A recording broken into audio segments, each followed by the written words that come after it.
"Get your hands where I can see 'em, lady, unless you want a bullet." The words dropped like a slap in the humid night air, slicing through the soft neon hum of a nearby gas station. Tires screeched on asphalt. A flashlight beam jerked. Shaking over her windshield, her face, her hands frozen on the steering wheel. One red and blue cruiser, 2 cops, no backup. No reason. She had been parked. Car off, windows down. Finishing a protein bar before a late shift? Now. Her breath came slowly, but her eyes didn't move. Behind her, a family stood watching near pump 6. A man froze mid-swipe at the pump screen. His daughter's pink Crocs squeaked as she clutched his leg. Across the lot, a teenager stopped filming his TikTok dance and turned his phone quietly toward the scene. She didn't flinch. She didn't blink. Her features remained carved in stone. But the stillness, too calm, too controlled, sent a ripple of unease through the air. The officer on the left stocky, white, trigger finger twitching, stepped closer. His other hand hovered near his holster, tilted with arrogance. License and registration? Or do they not teach that in the hood? A silence followed that cracked like thunder. She looked at him slowly. Eyes sharp, cold. A flicker of disbelief passed through her expression, but she said nothing. The second officer shifted uncomfortably. A bead of sweat rolled down his temple. He knew. Something was off. If you believe no one should be treated like they're less than human based on how they look, type respect in the comments. She reached into her side bag, deliberate, slow, and pulled out a matte black leather folder. No rush, no words. The gas station crowd leaned in. The officer sneered. "Ma'am, don't make me think that's a weapon." Clicked out. The folder opened. Inside, the glint of gold. An official FBI badge. And beside it, an ID that read, "Special. Agent Naomi Fields, Federal Bureau of Investigation." The moment froze like glass. The flashlight trembled.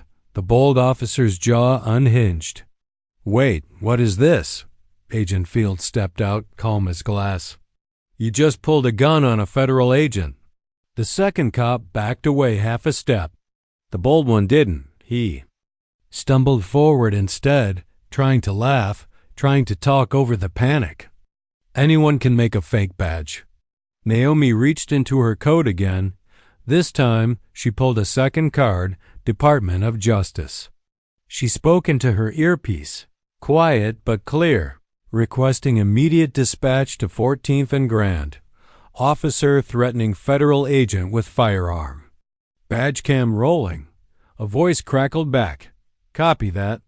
"Backup inbound. Stay put." The bold cop's hands were shaking now. This is a misunderstanding, okay?" But his partner had already moved away from him. Discreetly unclipped his body cam. Whispered into his own radio. A distant siren screamed. Closer. Louder. Gas. Station lights glared off Naomi's badge as she turned to face the growing crowd. She didn't yell, didn't move fast. Just stood there, steady, commanding. A daughter of power wrapped in velvet patience. The first cruiser that arrived came in hot lights spinning, no hesitation. 2 officers stepped out. One of them recognized her immediately. "Agent Fields, you good?" She nodded once. "He needs to be disarmed and detained. Threatened me with lethal force while I was off duty." Badge number 2417. The bold officer's sweat now pouring held up both hands. "This is insane. I thought she was a suspect. I didn't know." The cuffs clicked around his wrists. The crowd gasped. The gas station team turned the camera fully on. Recording everything. Live. Naomi didn't smirk. Didn't say a word. But her silence echoed louder than any scream. As the officer was led to the back of a squad car, Naomi finally spoke just one sentence. Quiet. Precise. "Next time, remember who you're pointing a gun at." Naomi stood by the unmarked SUV, fingers wrapped around a paper coffee cup that had gone cold an hour ago. The scene was quiet now. Flashing lights dimmed. The officer was gone. The night had collapsed into silence, but her heart beat steady, trained, mechanical, like the engine of a warship built to endure storms. Behind that stillness, memory stirred. She had once sat on a sun-drenched porch in Birmingham, her grandfather polishing his army boots in silence. He had fought in a war that barely wanted him. Bronze star on the shelf. Racial slurs on his discharge papers. "Don't ever wait for permission to belong somewhere," he'd told her, without looking up. "You walk in like you already own the damn floor." Those words never left her. She walked into Quantico like that, walked into Harvard Law like that, walked into every courtroom, every interrogation room, every high-profile takedown like she had nothing to prove, because she had already proven it to herself. But nights like tonight, they reminded her the world wasn't finished testing her. Back in her apartment, Naomi peeled off the blazer.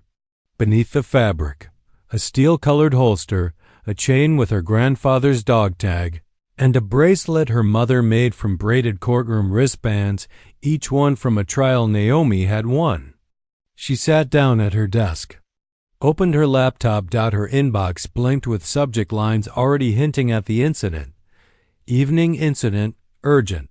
Meade statement for internal affairs, media already sniffing. She sighed, typed, at 9:17 p.m., while off duty, I was approached by two officers responding to no apparent crime.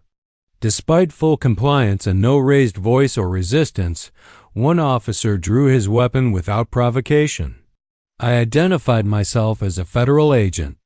Upon confirmation, I requested he be detained for misuse of authority and unlawful threat against a government official. Body cam footage will support this. Special Agent Fields. She clicked send. Then opened a second window. Typed faster. This message was to a private thread, a group chat called Steel Sisters. Black women in federal service. Quiet network. Unshakable bond. She dropped a single message. He laughed at my badge. He's in custody now. Reactions came fast. You okay? That's why they fear us. Protect your peace, Queen. We got you. Video's already on TikTok. 600K views. She blinked, paused, opened the app. There it was. Grainy gas station footage. A white cop barking, a calm black woman holding a badge. Then the cuffs. Then the silence. One top comment read, "She saw nothing and still won. Icon." Naomi leaned back, closed the laptop, exhaled slowly, but peace wouldn't come, because she knew this wasn't over. The precinct's internal counsel would try to frame it as a misunderstanding. The officers' union would scream about protocols. The media would twist the angles. Maybe someone would dig into her background. Tried to find a weak spot. It didn't matter. She had trained for this her whole life. What they didn't know, what the bold officer hadn't seen in that first moment, was that Naomi Fields was no token, no lucky hire, no PR move. She was one of the youngest agents to ever lead a joint DOJ-FBI task force. She'd shut down international trafficking rings, taken corrupt judges off the bench, testified before Senate hearings with eyes like iron, and every step of the way, someone had doubted her. The professor who'd forgot her name for a whole semester. The supervisor who asked if she got in through diversity initiatives. The bar exam proctor who double-checked her ID. Twice. The world had always underestimated her, but she had learned how to weaponize it. Now, across town, the officer who'd pulled a gun on her sat in a holding cell, no badge, no weapon, and no idea how badly he'd just fumbled his career. And still, Naomi didn't smile, because she wasn't interested in revenge. She was after something bigger. Change. I saw the video. She didn't even blink. Did you hear what she said at the end? Gave him nothing but a name. She's FBI, right? Man, he cuffed the wrong woman. By morning, The whispers had already started. In precincts, in federal buildings, in classrooms, in barbershops, at breakfast tables. The video had crossed 1 million views before sunrise, 6 million before lunch. By noon, it was trending with hashtags like #AgentFields, #BadgeBeforeGun, #Calm is Power. Naomi walked into her office in the J. Edgar Hoover building with the same grace as always, navy suit crisp, heels sharp, expression unreadable. But this time, people watched her. A junior agent nodded as she passed. The front desk clerk stood up straighter. Even her supervisor, assistant, Director Vargas, gave a slight tilt of the head like a bow disguised as formality. She didn't slow her stride, but she noticed. Across town, in a small break room inside the precinct where the officer had once swaggered, a different kind of energy churned. 2 officers watched the footage in silence. The screen reflected off their coffee mugs. "You think she pressed charges?" One muttered. The other shrugged. "She already did. It's federal now. Overreaction, though." A third officer stepped in, a female, Latina, silver sergeant's pin on her collar. "She did nothing wrong." He pulled on a civilian, then a Fed. "He's lucky she didn't pull back." Silence. The break room suddenly felt too small. At a local high school, a history teacher paused her lesson to play the clip. Her voice trembled only slightly. "This is what quiet strength looks like. Pay attention to her body language, her control. She doesn't need to scream to be heard." One black girl in the back row wiped her eyes and didn't speak. The rest of class. Online, it was war. Support flooded in from activists, attorneys, and veterans. Naomi Fields is the future they warned them about. This wasn't just a traffic stop, it was a power shift. But beneath those posts, poison leaked. Bots and bigots scrambled. Fake badge. Power trip. Why didn't she just comply? Naomi read none of it. She had someone for that, an assistant who filtered her digital noise like smoke from a wildfire. Only flags the serious threats. The rest she ignored like flies tapping glass. But one comment slipped through. At DM, "You think your badge makes you bulletproof? Next time, we shoot first." She flagged it. "Send it straight to cybercrimes." No reaction. No reply. Just action.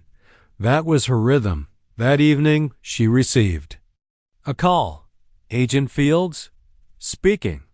This is Dr. Meredith Hahn, Stanford Law.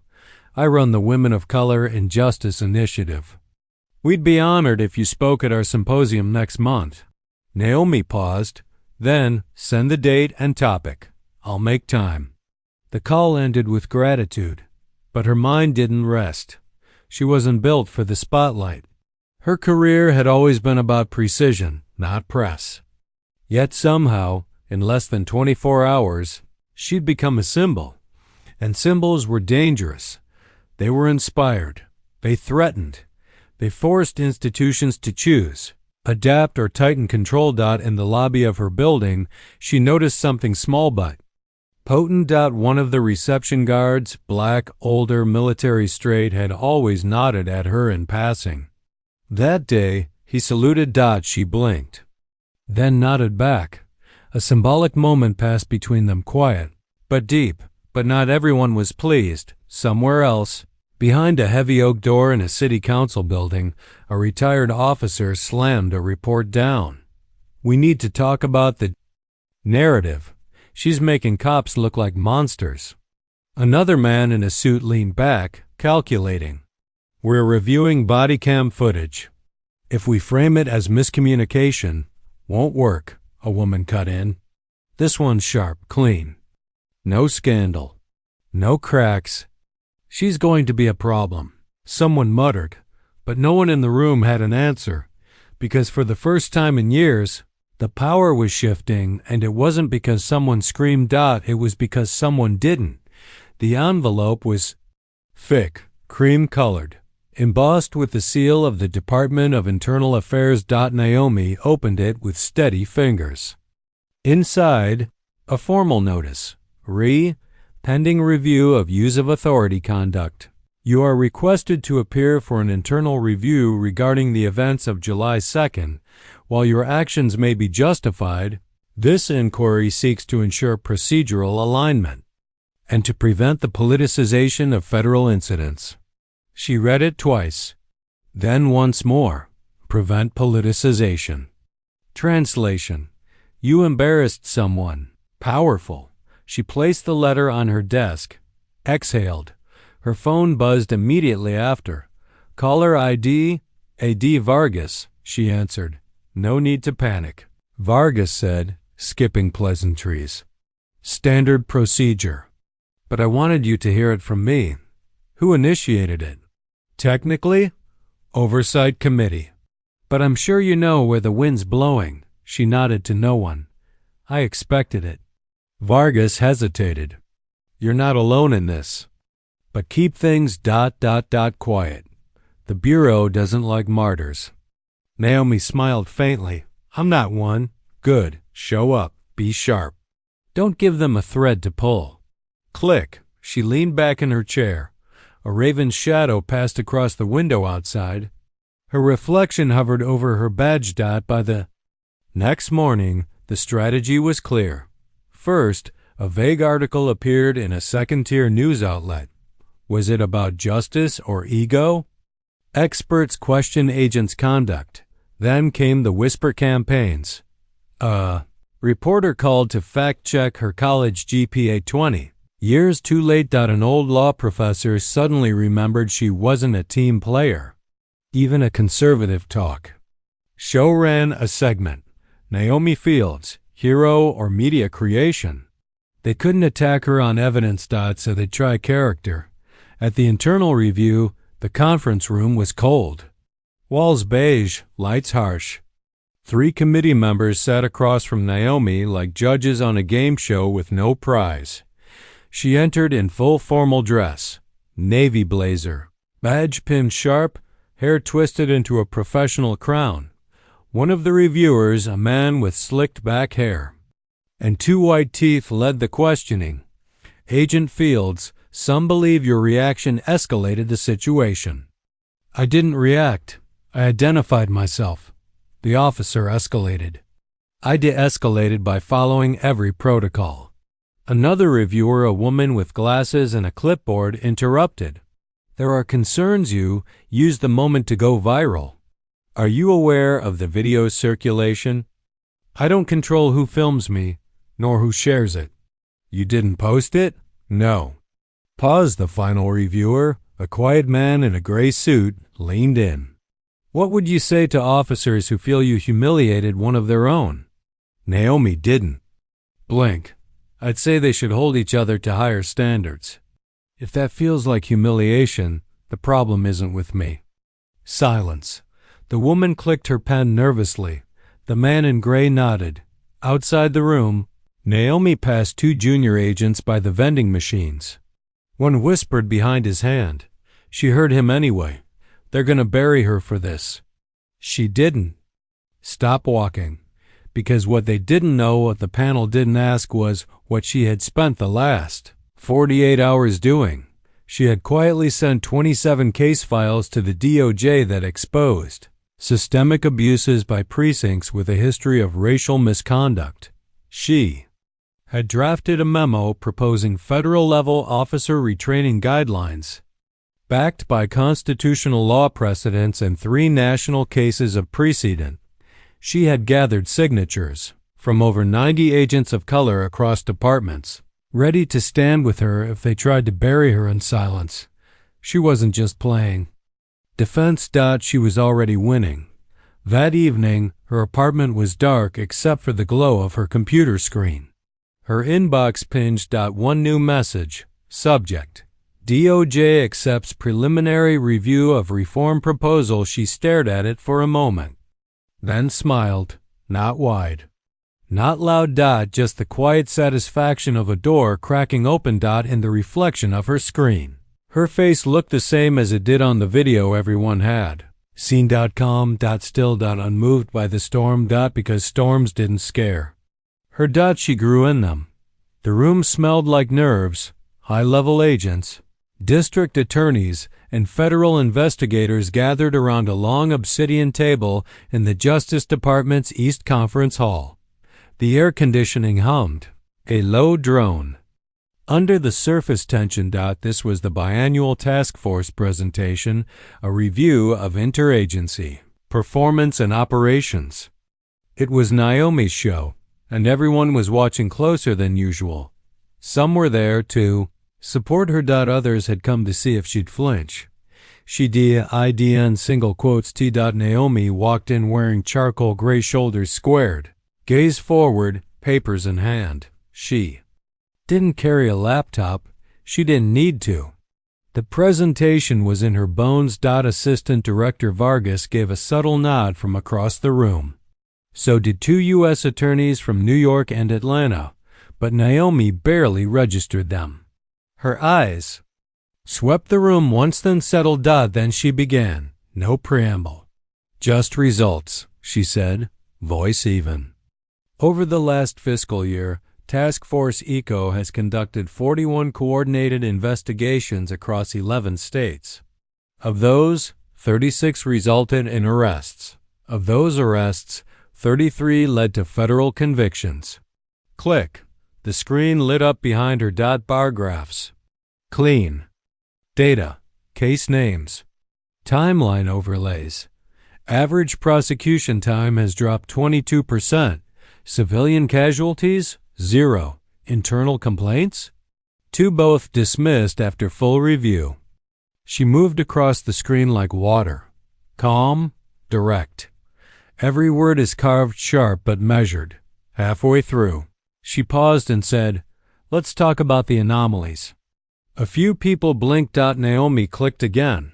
A map popped up showing 3 overlapping investigations that had been delayed by local resistance. She didn't blame me, didn't point fingers, just showed timelines, outcomes, missed targets, and how they were still met under pressure. The silence deepened. Because beneath every slide, every fact was an unspoken truth. She was undeniable. After the presentation, one of the district attorneys approached her quietly near the water station. "You just made half this room look underprepared," he said with a wry smile. Naomi sipped. "That wasn't my goal, but you didn't mind it either." She tilted her head. "I don't need to be liked. I need to be effective." He raised a brow. "You know they're still trying to discredit you." "I know," she said. "They'll try harder now," he chuckled nervously. "Well, some of us are watching the right way." She didn't smile, but her silence said enough. Later that week, her calendar filled without warning. Interview request, Washington Post. Keynote invite, National Criminal Justice Summit. Panel request, Women in Federal Leadership. She declined the most, but she accepted one.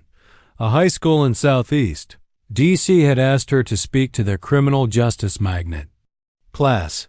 She arrived in plain clothes, no press, no entourage. Just a navy sweater, her badge clipped to her belt, and the quiet command she carried like gravity. The students were quiet at first. Then came the questions. "Were you scared when he pulled the gun?" "No," she said honestly. "I was angry, but I couldn't show it." "Why not?" "Because they expect fear or rage, and I don't give people what they expect." A girl in the front raised her hand. "What do you give them?" Naomi's eyes softened. "Accountability, truth, results." Afterward, as she walked out of the school, the principal caught up to her. "Ms. Fields," he said breathlessly, "you changed something today." She looked back at the school doors behind her. Faint voices echoed through the halls. Laughter, questions, momentum. "I hope so," she said. "But change isn't noise. It's work." That night, a video from her presentation leaked. Not a scandal. Not a confrontation. Just one clip of her standing in that conference hall. Mid-sentence. "I don't speak louder than others. I just make sure I'm worth listening to." The clip went viral. Again. But Naomi was already asleep by then. Because quiet power didn't chase applause. It builds legacy in silence. The invitation came labeled as a leadership roundtable. But Naomi had been in the game long enough to read between lines. This wasn't a roundtable. It was a trap. The meeting was hosted in the Roosevelt Room, wide, windowless, and too pristine. A few oak chairs too many. Coffee is already cold on the side table. Everyone is too polite, too quiet. She walked in and saw them, 8 men, 2 women, all white, all seniors, all from departments that never quite aligned with hers. Some she'd testified against. Others she'd simply outperformed. At the head of the table sat William Halder, Deputy Chief of Interagency Relations. Gray suit, Harvard ring. Smile too thin to be kind. He gestured. Agent Fields, please, join us. She sat, still, measured, watching everything. Halder began. We've all admired your recent poise in the public sphere, but certain actions have raised concerns about your alignment with the Bureau's public neutrality. Naomi tilted her head. My alignment with neutrality? Yes, Halder said. Some believe your recent presence in the media, whether intentional or not, risks making you a political figure. I haven't made a single public statement. Precisely. His smile sharpened. And yet the silence has spoken volumes. A murmur of agreement followed. One man cleared his throat. Another tapped his pen once. A performance, rehearsed. Naomi sat forward, calm. So let me be clear. You're accusing me of what? Of allowing the public to notice me? Halder chuckled. Not accusing, merely observing. We want to ensure that no individual becomes larger than the institution they represent. And yet, she said, you're all here discussing one individual.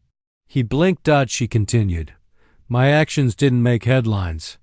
My restraint did. I didn't escalate. I followed protocol. I was the target, and I handled it. Still, someone else said, blonde, older, voice full of sugar-coated condescension. Don't you think it would help the Bureau if you step back from public-facing roles for now? Let things cool off? Naomi turned her head slowly. If I were a white male agent, she said evenly, would you be asking me to step back after doing my job correctly? Silence, a long one. Halder looked like he wanted to interrupt, but he couldn't. The tension in the room pressed in like fog. I've served 13 years without a single disciplinary mark. I've led operations that shut down international crime. Rings. I've earned every star on my record. And now that the public notices, you're uncomfortable. Someone shifted. A pen clicked nervously. But let me make one thing absolutely clear, Naomi said, voice soft, steady. I'm not here to make you comfortable. I'm here to serve justice. If my presence disturbs systems that have too long been unbothered, that's not a crisis. That's progress. The table was still. She pushed back from the chair gently, standing. Unless this meeting has a policy agenda or operational value, I'll be returning to my team. Halder stood too. Agent Fields, this isn't personal. I know, she cut in. That's what makes it worse. She walked out. No one followed. By the next day, the transcript of the meeting had leaked. Not publicly, but enough. A junior staffer, a quiet supporter. Someone who'd had enough. Whispers turned to gasps. Inside the Bureau, inside the DOJ, even inside defense contractor circles, her name carried new weight. Not just as a competent agent, but as someone unafraid to speak truth inside rooms built to silence. That night, Naomi stood in her kitchen, staring out the window over the city lights. Her phone buzzed, a text from Assistant Director Vargas. They underestimated the storm. Again. She didn't reply. Instead, she pulled up a new file on her tablet labeled Civilian Oversight Reform Draft Phase 2. Because Naomi didn't stop at one confrontation. She used everyone as a step forward. It started with a question.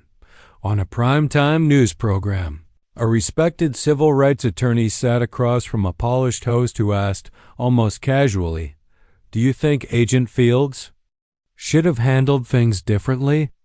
The attorney didn't blink. Handled what? Being threatened while sitting in her car. Following protocol? Remaining calm under a gun? You're asking the wrong question. The real question is, why does excellence from a black woman scare people more than misconduct from a white man with a badge? The clip spread like fire. Suddenly, Naomi's name wasn't just trending, it was surging. By noon, the Bureau's PR department issued a reluctant statement. Agent Fields has conducted herself with professionalism and integrity. The Bureau has full confidence in her continued leadership. It wasn't an apology. But it was the first public line of defense. Later that day, Naomi was called to the DOJ's 7th floor, the top brass floor. Long carpets. Walls lined with framed legal victories. The kind of floor where silence lived heavy and eyes always watched. She was greeted not by Vargas this time, but by Deputy Attorney General McKinnon. Old school, sharply dressed, and notoriously hard to read. "Agent Fields," he said, gesturing toward his office. "Come in." She stepped in, standing tall. He didn't sit behind his desk. He leaned against it. "I'm not going to pretend we've handled this smoothly," he said, arms folded. "Frankly, we've mishandled it." "But that stops here." Naomi remained silent. McKinnon continued. "I've read your reform memo. It's bold and airtight." She tilted her head slightly. "You read it yourself?" "I read it twice," he said. "And I want you to present it at the Interdepartmental Ethics Council next month." A long pause. "You'll have full clearance," he added. "Name it as a policy initiative." Naomi studied him. "And what do you want in return?" His lips curved slightly. "Just results.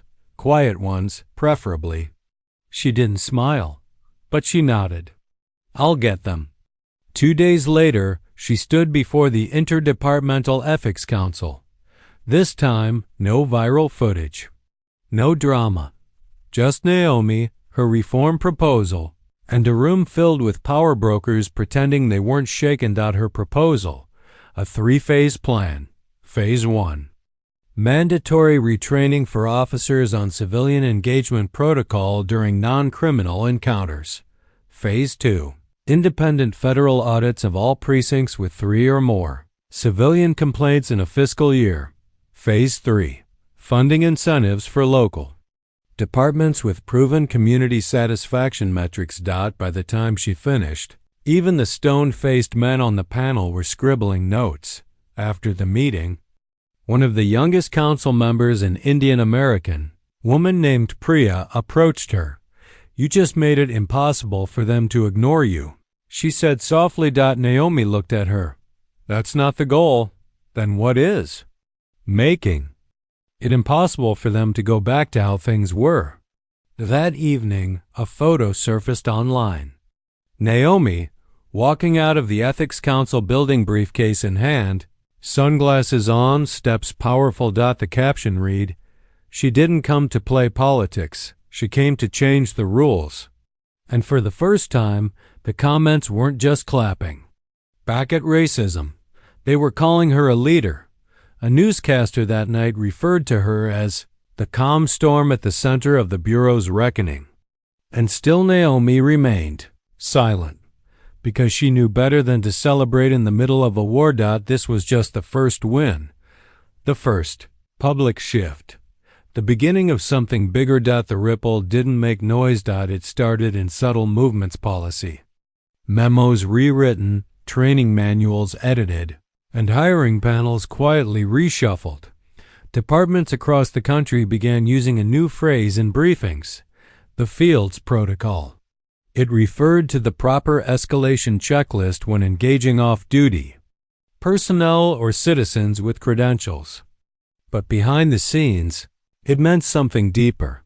Don't pull your gun before you use your eyes. Naomi never asked for the credit, but she noticed. In Atlanta, a precinct that once had 22 civilian complaints in a single year hosted its first community town hall.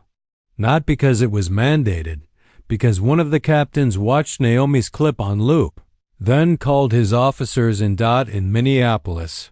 A black female recruit who nearly quit the academy after repeated discrimination stayed because her mother forwarded her the viral clip with 3 words, "Keep walking forward."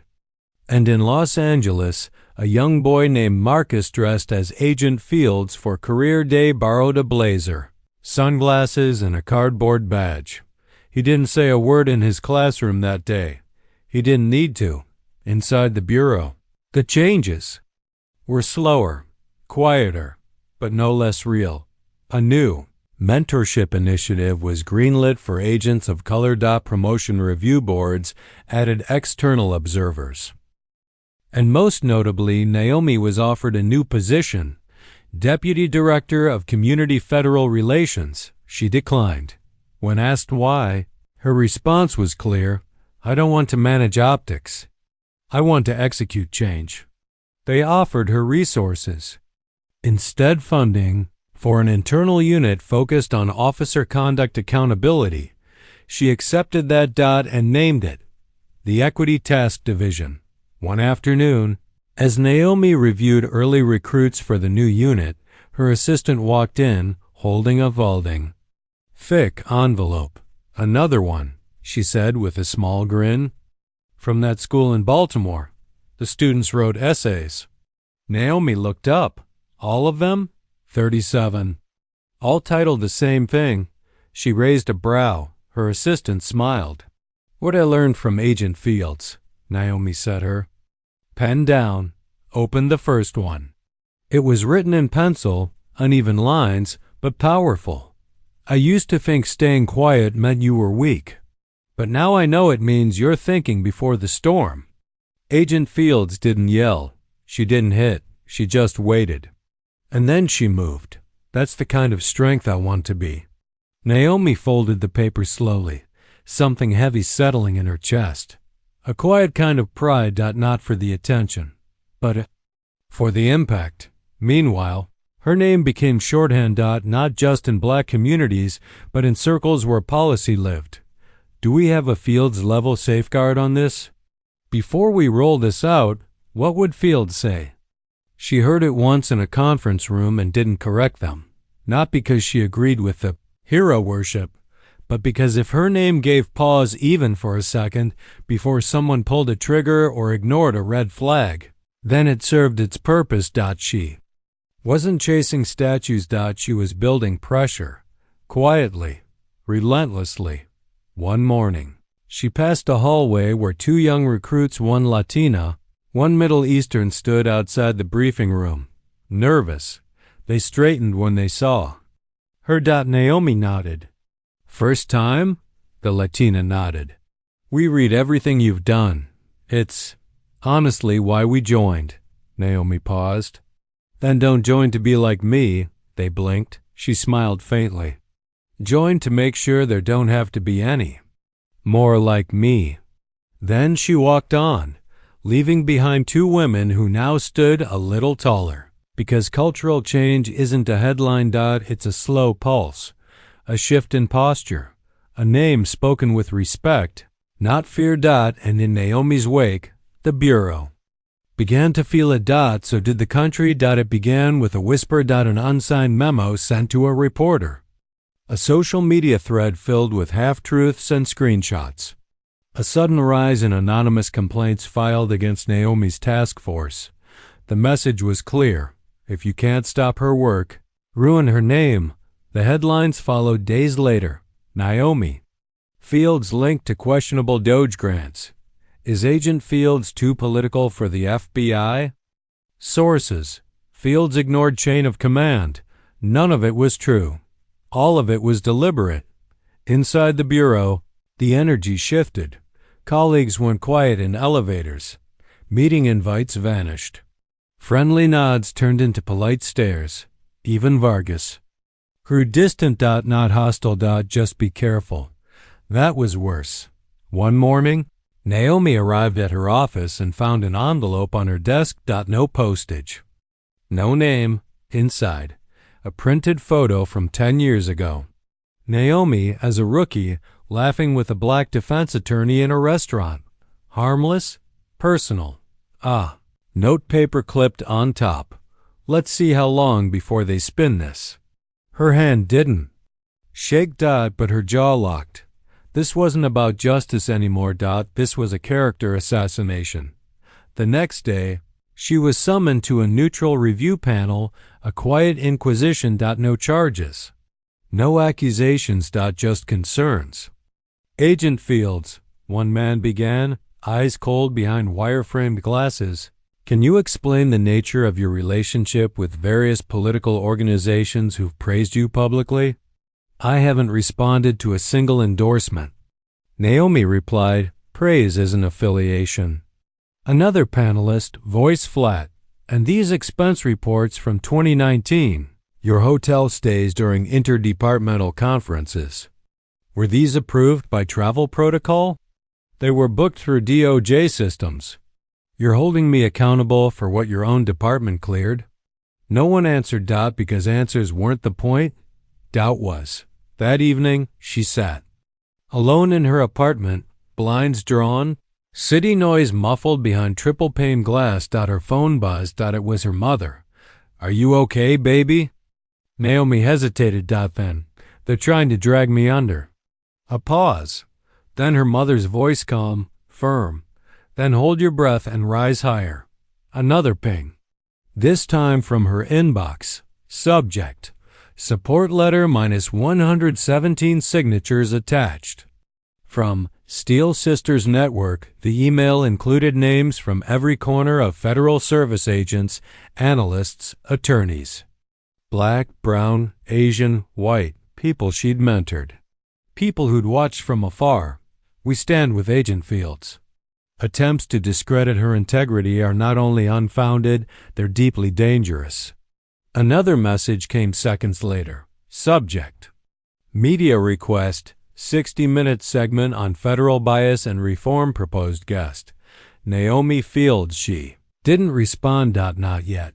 Instead, she went to her whiteboard and wrote 3 words: stay the course.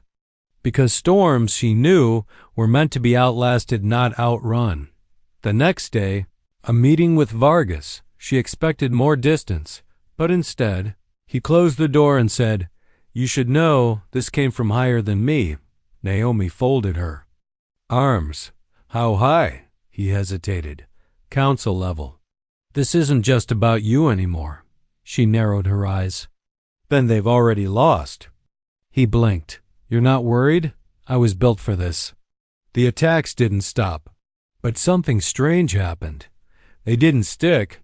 Every article was met with immediate pushback, experts defending her, agents tweeting facts, lawyers correcting timelines, because Naomi had spent her career building something that couldn't be leaked or spun. Credibility. And when the smear campaign tried to stain her, it slid off like water on armor. Because by the time they tried to break her, she'd already become bigger than their fear. The building was quiet before the ceremony. Too quiet, Naomi thought. The Department of Justice. Atrium had never felt this ... still. Marble floors gleamed beneath the skylights. Rows of folding chairs stretched across the open space, all facing a single wooden podium. No press, no cameras, just staff, colleagues, and those who had watched her journey from a distance. A banner hung overhead. Civil service recognition. Ceremony. Honoring impact through integrity. She hadn't asked for this. Didn't campaign. Didn't lobby. But someone did. And now here she was, front row, hair pulled back, blazer sharp, badge clipped to her side like it always had been. Assistant Director Vargas stepped to the mic. Today, he said. We honor someone whose silence spoke louder than our systems expected, who never raised a fist but made the walls shake anyway. Agent Naomi Fields, you've done what few have: shifted culture, not just policy. The applause was long. She rose, stepped up slowly, and as she accepted the plaque, simple, wood and gold, it wasn't the award she noticed. It was the people. The young agent in the back row, blinking back tears. The defense attorney who'd once mentored her, nodding proudly. The receptionist who had once saluted her without knowing why. Now they all knew. In the weeks that followed, her reforms took permanent root. The Fields Protocol was adopted federally. Federally, appeals took permanent root. The Fields Protocol was adopted federally. Asalmo itsinvain, a Zephyr was adopted federally. A bill passed in Congress mandating body cam use in all civilian interactions, even off-duty. Federal training academies implemented situational restraint workshops, built from Naomi's memos. But more than policy, something deeper shifted. At one precinct, an officer in training asked mid-lecture, "But what if the suspect is unarmed and calm?" And the instructor paused. Then said, "Then you will be calmer." Naomi didn't return to the headlines. She declined the interview requests, passed on the documentaries. Instead, she kept showing up.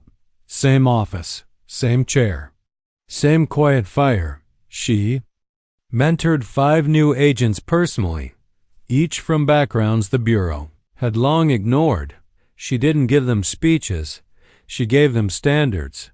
Once, one asked her during a training review, "How do you deal with the pressure when they come for your name?"